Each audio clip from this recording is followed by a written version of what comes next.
మా సింగపూర్ సిరీస్లో భాగంగా ఈరోజు మేము మెరీనా సౌత్ పియర్ నుండి గుప్త రత్నాల్లో ఒకటైన సెయింట్ జాన్ ఐలాండ్ మరియు కుసు ఐలాండ్ అనే రెండు అద్భుతమైన ద్వీపాలపై చేసిన యాత్రను మీతో వర్చువల్గా పంచుకుంటున్నాం రండి. ఇక్కడ ఒక మాట, మెరీనా సౌత్ పియర్ సింగపూర్ యొక్క అందమైన దక్షిణ దీవుల గేట్వే అని చెప్పుకోవచ్చు. ఇక్కడ నుంచే మా ఫెర్రీ ప్రారంభమైంది. ఫెర్రీ అంటే నౌక అని మన పరిభాషలో చెప్పుకోవచ్చు. మీరు కూడా ఇప్పుడు మాతో కలిసి ఈ అద్భుతమైన అనుభవంలో భాగస్వామ్యం అవ్వండి. మీ అభిప్రాయాలను పంచుకోండి మరియు మీ భవిష్యత్ ప్రయాణాలను ప్లాన్ చేసుకోండి. మిస్ అవ్వకండి, చివరి వరకు వీక్షించండి.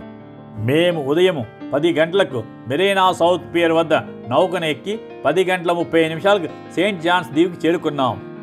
సెయింట్ జాన్స్ దీవిలో అడుగు పెట్టగానే మనోహరమైన ప్రకృతి దృశ్యాలు, నీలి సముద్ర జలాలు, ప్రశాంతమైన వాతావరణం మమ్మల్ని మంత్రముగ్ధులు చేశాయి. మేము అనేక ఫోటోలు, వీడియోలు తీసుకున్నాం. విశ్రమించి ఆ సౌందర్యాన్ని ఆస్వాదించాము. సెయింట్ జాన్స్ ఐలాండ్ ప్రకృతి ప్రేమికులకు ఒక స్వర్గధామే అని చెప్పుకోవచ్చు.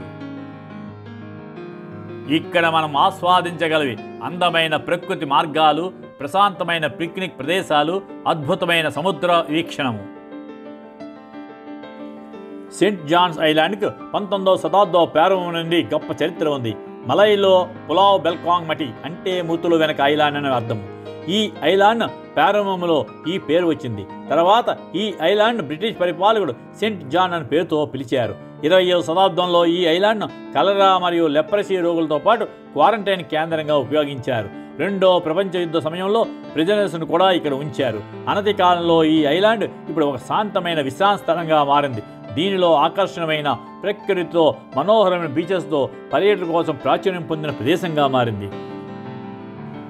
కుసు ఐలాండ్ సింగపూర్ తీరంలో చెప్పుకోదగ్గ ఒక ప్రత్యేకమైన ఆధ్యాత్మిక కేంద్రము. ఈ ద్వీపం అందమైన బీచ్లకు, పచ్చని ప్రకృతికి మాత్రమే కాకుండా దాని ఆధ్యాత్మిక ప్రాముఖ్యతను కూడా ప్రసిద్ధి చెందింది. కుసు ఐలాండ్ యొక్క ప్రధాన ఆకర్షణ టువా ఫే కోంగ్ దేవాలయం. ఈ దేవాలయం చైనీస్ దేవతలైన టువా ఫే కోంగ్ అంటే భూమి దేవుడు మరియు మాజు సముద్ర దేవతలకు అంకితం చేయబడింది. ఈ దేవాలయం చైనీస్ మరియు మలై సంస్కృతుల కలయికను ప్రతిబింబిస్తుంది. ఈ ద్వీపంలో ఒక మలై పుణ్యక్షేత్రం కూడా ఉంది. ఈ పుణ్యక్షేత్రాలు 19వ శతాబ్దానికి చెందిన పవిత్రమైన మలై వ్యక్తుల జ్ఞాపకార్థము నిర్మించబడ్డాయి. ప్రతి సంవత్సరము 9వ చాంద్రమాన నెలలో వేలాది మంది భక్తులు ఈ కుసు ఐలాండ్కి తీర్థయాత్రగా వస్తారు. వారు దేవాలయాలను సందర్శించి ప్రార్థనలు చేస్తారు మరియు తాబేళ్లకు ఆహారం అందిస్తారు.